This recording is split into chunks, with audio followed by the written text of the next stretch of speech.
વાત તો ઘણી બધી છે, પણ જ્યારે વારંવાર જે અત્યાચારનો ભોગ બનવું પડે છે તો ખરેખર વાંક કોનો?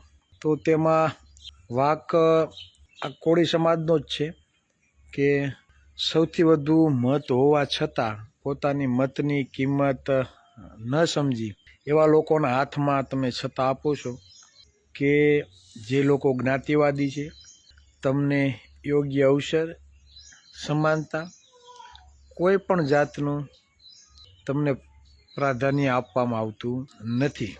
જ્યારે કોઈ સત્તા વગર ટેકાની હોય, સંપૂર્ણપણે સત્તા પોતાના હાથમાં હોય, તો જ્યાં સુધી તે સત્તામાં હોય તો 5 વર્ષ લગી તેની તાનાશાહી જ રહેવાની છે. તમે તેનો કાંઈ બગાડી શકવાના નથી. ગમે એટલા આંદોલનો કરો,